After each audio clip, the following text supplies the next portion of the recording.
నమస్కారం అండి. మనం ఇప్పుడు ఎద్దనపూడి సులోచనారాణి గారు రచించిన 'వాన వచ్చింది' అనే కథను విందామా? వర్షాలొచ్చేసినాయి.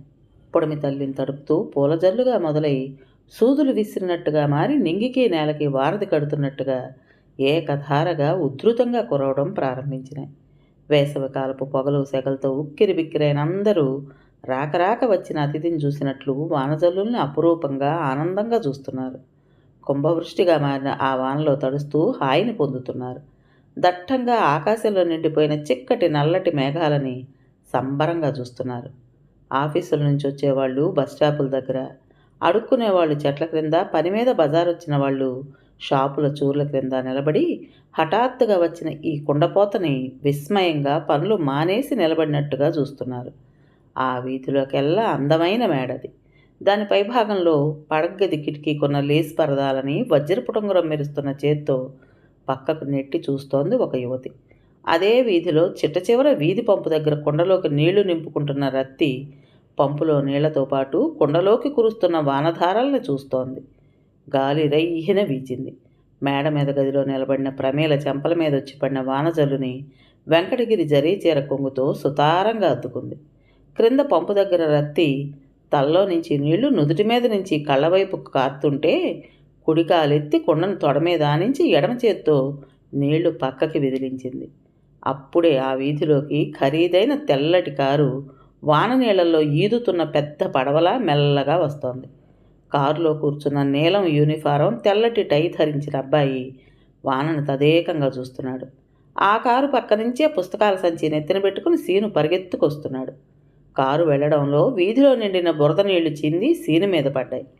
ఛీ! నోటి దగ్గరికి అవి వచ్చి పట్టంతో సీను చిరాకు పడ్డాడు. కారులో కూర్చున్న నీలం బట్టల అబ్బాయి పక్కున పళ్ళన్నీ కనిపించేలా నవ్వాడు. మేడ మీద గదిలో నిలబడిన ప్రమేల కూడా సీను అవతారం చూసి పకాలన నవ్వింది. కారు ఇంటి ముందుకొచ్చి ఆగింది. వానను చూస్తున్న ప్రమేల ఒక్కసారిగా అదంతా మర్చిపోయినట్లుగా గబాలన గదిలో నుంచి యువతలకొచ్చి, సుబ్బయ్య, అబ్బాయి వచ్చాడు, గొడుగు తీసుకువెళ్ళు, రొక్కమ్మ పాలు వేడి చేయి, బాబు బట్టలు ఇక్కడికి పట్టరా అంటూ కేకలు పెట్టింది. అతి నిశ్శబ్దంగా ఉన్న ఆ ఇంట్లో ఒక్కసారి చలనం వచ్చింది. నౌకర్లు పరుగులు పెడుతున్నట్లు పనులు చేయసాగారు.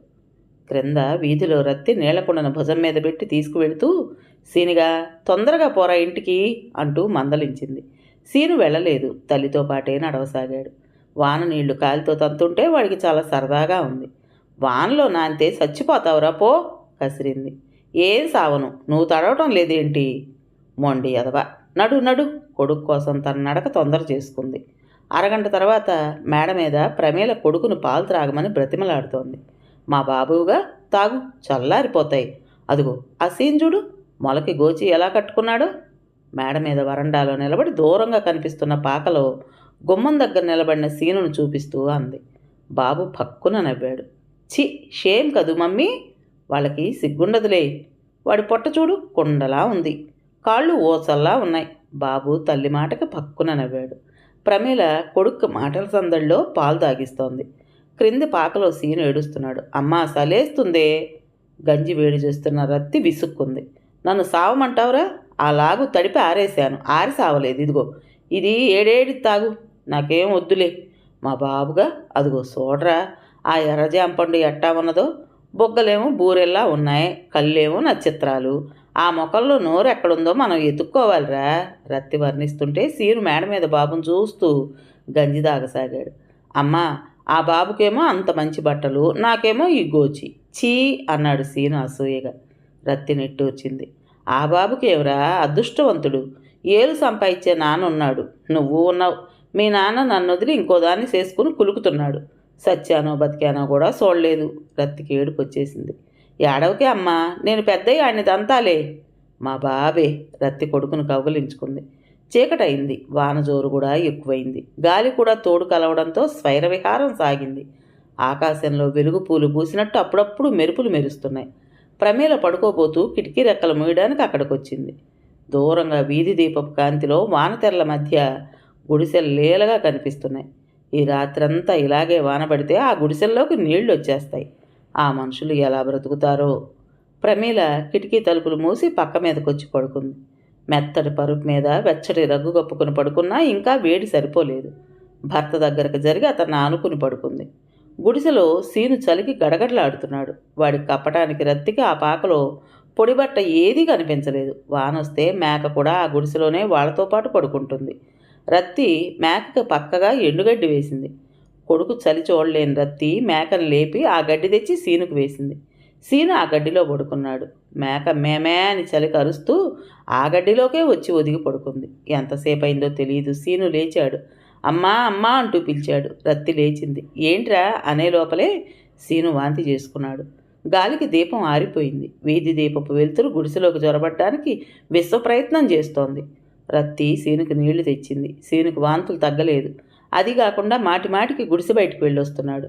రత్తికి భయం వేసింది. సాయంత్రం పంపు దగ్గర అమ్మలక్కలు ఊర్లో మహమ్మారిలా ఉన్న కలరా గురించి మాట్లాడుకోవటం వింది. ఏం చేయటం? రత్తి సీనును లేవదీసి భుజం మీద వేసుకుంది. డాక్టర్ గారు 2 వీధుల అవతలున్నాడు. రత్తి గుడిసె అవతలకు వచ్చింది. వీధి లైటు కూడా పోయింది. చీకటి, వాన. కానీ కొడుకు ప్రాణం గురించి ఆదుర్దా పడుతున్న రత్తికి అవేవీ ఆటంకాలుగా అనిపించటం లేదు. సీన్ని భుజాలు వేసుకుని పడుతూ లేస్తున్నట్టుగా, ఆ నీళ్లలో ఈదుతున్నట్టుగా నడుస్తూ వెడుతోంది. ఆ చీకట్లో ఆ డాక్టర్ గారింటికి ఎట్లా చేరుకుందో రత్తికే తెలియదు. రత్తి గొంతు చించుకున్నట్టుగా అరవగా తలుపులు బాధగా డాక్టర్ గారి నౌకరు లేచొచ్చి తలుపు తీశాడు. డాక్టర్ గారు లేరు. మీ వీధిలోనే ప్రమీలమ్మ కొడుక్కి కలరాగా ఉందని ఫోన్ వస్తే వెళ్ళారు అన్నాడు. అయ్యో, డాక్టర్ గారు మా ఈదికే వచ్చారా? నాకు ఎదురవ్వలేదే. రత్తి మళ్ళీ అంతలోనే గుర్తు చేసుకుంది. అవునవును, నాకెట్లా ఎదురవుతారు? నేనేమో దగ్గరగందా అని ఈరయ్య గారి సందంబడి వస్తుని అనుకుంది. డాక్టర్ గారు ఇప్పుడు రారు అన్నాడు నౌకరు. వచ్చేదాకా కూర్చుంటాను. అక్కడ కొడుకును పెట్టుకుని కూర్చుంది. సీను వాంతులు చూసి నౌకరు అసహ్యించుకున్నాడు. ఇదిగో ఆయన అక్కడే ఉన్నాడుగా, ఆ ప్రమీలమ్మ గారింటికి పో అని తలుపులు వేసేసుకున్నాడు. రత్తి కొడుకును ఎత్తుకుని లేచింది. మళ్ళీ వాన నీళ్లలో ఈదుతున్నట్టుగా ఈసారి డాక్టర్ గారు ఎదురవుతారు అన్న ఆశతో కారు వచ్చే రోడ్డు వెంట వచ్చింది. రత్తి కొడుకును ఎత్తుకుని వచ్చేసరికి ప్రమీలమ్మ ఇంట్లో పట్టపగల్లా లైట్లు వెలుగుతున్నాయి. నౌకర్లందరూ గుమిగూడి చిన్నబాబు ఆరోగ్యం గురించి మాట్లాడుకుంటున్నారు. డాక్టర్ గారు ఆ ఇంటికి వస్తుంటే మధ్యదోవలో కారు చెడిపోయిందిట. ఆయన ఇప్పుడే వచ్చారు. చాలా ఆలస్యం అయిపోయింది. చిన్నబాబుని అయ్యగారి కారులో అదేదో పెద్ద హాస్పిటల్కి తీసుకువెళ్ళారట. ఎప్పుడు తిరిగి వస్తారో తెలియదు. రత్తి కొడుకు కూడా కలరా అనేసరికి వాళ్ళంతా దూరంగా తొలగి నిలబడ్డారు. సీను అప్పటికే వడలిన తోటకూర కాడలా వేళ్లాడిపోతున్నాడు. వాడిని చూసి నౌకర్లంతా పెదవి విరిచారు.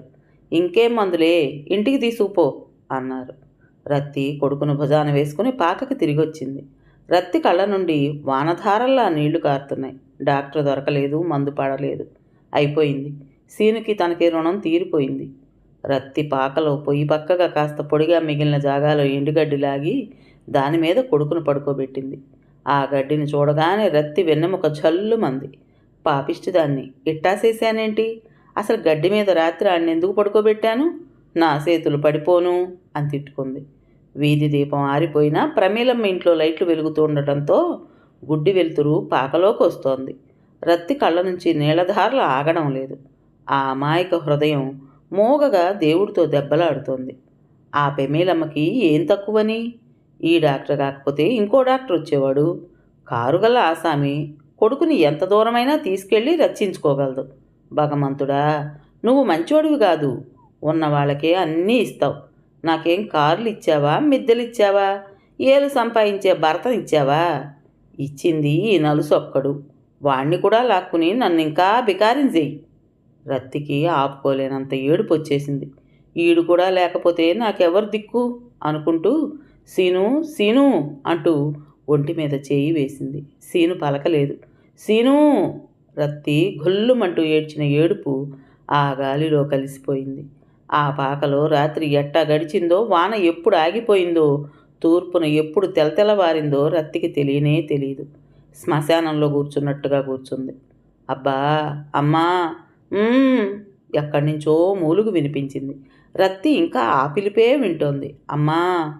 పాతాళలోకం నుంచి మాట్లాడుతున్నంత నీరసంగా సీను పిలుపు వినిపించింది. పిచ్చిదానిలా కూర్చున్న రత్తి వెర్రిచూపులతో గడ్డి మీద పడుకున్న కొడుకు వైపు చూసింది. అమ్మా! సీను పిలుస్తున్నాడు. బాధతో మూలుగుతున్నాడు. రత్తి కళ్ళు పత్తికాయల్లా అయినాయి. అబ్బా! మూలుగు స్పష్టంగా వినిపించింది. రత్తి లేచి వచ్చింది. శవం ప్రాణం పోసుకుని మళ్ళీ కదిలినంత ఆశ్చర్యంగా చూసింది. సీను సీనిగా, ఒరే చీనిగా! ఒక్కసారిగా కొడుకు మీద పడి ముఖం చేతులు ముద్దులతో నింపేసింది. రత్తి ఏడుస్తోంది. కానీ ఆ ఏడుపులో ఎన్నడూ ఎరగనంత సుఖం, ఆనందం కనిపించసాగినాయి. 10 గంటలైనాయి. మేకను బయట కట్టేసి పాకను శుభ్రం చేసి కుండబుచ్చుకుని పంపు దగ్గరకు నీళ్ళకి వస్తున్న రత్తికి ఆ వీధి వీధంతా కారులతో నిండిపోవడం ఆశ్చర్యం అనిపించింది. అక్క, ఏమైందే అని పంపు దగ్గర నీళ్లు తెస్తున్న యువతిని అడిగింది. అయ్యో, నీకు తెలీదా? రాత్రి పెమేలమ్మ కొడుకు పోయాడంట, కలరా తగిలిందంట. పాపం, ఒక్కడే కొడుకు. రత్తి నిశ్చేష్టురాలైనట్టు నిలబడిపోయింది. వారం రోజులు గడిచినాయి. రత్తి కొడుకుని వెంకటేశ్వర స్వామి దేవాలయానికి తీసుకువెళ్ళి తలనీలాలు ఇప్పించి ఇంటికి తీసుకొస్తోంది. ప్రమీల మేడ మీద బాల్కనీలో కుర్చీలో కూర్చునుంది. మేడ, కారు, నగలు, నౌకర్లు, వేలు సంపాదించే భర్త అన్నీ ఉన్నా ప్రమీల కళ్ళల్లో ఏమీ కాని బికార్ లాంటి బేదతనం కనిపిస్తోంది. అవేవి ఆమెకు సంతోషం కలిగించలేదు. ఆ కళ్ళల్లో అంతులేని శూన్యం, చెప్పలేని బాధ కనిపిస్తున్నాయి. బాల్కనీలో కూర్చుని ఉన్న ప్రమీల వీధిలో నుంచి వెళ్తున్న రత్తిని చూస్తోంది. రత్తి ముఖం అష్టైశ్వర్యాలు తనకే ఉన్నంత అందంగా మెరిసిపోతోంది. ఎందుకో తలెత్తి పెమేలమ్మ తన వైపే చూస్తుండటం చూసిన రత్తి గుండు చేయించిన కొడుకును భుజాల చుట్టూ చేయి వేసి మరింత దగ్గరకు లాక్కుంది. పెమేలమ్మ ముఖం చూడగానే రత్తి కళ్ళల్లో చివ్వున నీళ్లు చిమ్మినాయి. కడుపు కోత ఏ ఆడదానికైనా ఒకటే. గబగబా కుడి చేత్తో ప్రమీలమ్మ బంగ్లా దాటి వచ్చేస్తున్న రత్తి చెంపలు వాయించుకుంది. భగవంతుడా, ఆ రాత్రి తొందరపడి నిన్ను తిట్టానయ్యా. తప్పు తప్పు. ఈ ప్రపంచంలో నువ్వు ఎవ్వరికీ అన్నీ ఇవ్వవు, ఏవో కొన్నిస్తావు సుమా అనుకుంది. కథ పేరు వాన వచ్చింది. రచించిన వారు ఎద్దనపూడి సులోచనారాణి గారు. విన్నారు కదండి. మరి ఈ కథ మీకు నచ్చిందా? నచ్చినట్టయితే లైక్ చేసి మరో నలుగురికి షేర్ చేయండి. అలాగే కొత్త వాళ్ళు కనుక మన ఛానల్ని చూస్తున్నట్లయితే తప్పకుండా సబ్స్క్రైబ్ చేసుకోండి. మరి ఇంత మంచి కథను మనకు అందించిన రైటర్ గారికి మనందరి తరపున మనస్ఫూర్తిగా ధన్యవాదాలు తెలియజేసుకుంటూ రేపు మరో మంచి కథతో మీ ముందుకు వస్తాను. అప్పటి వరకు ఉంటానండి.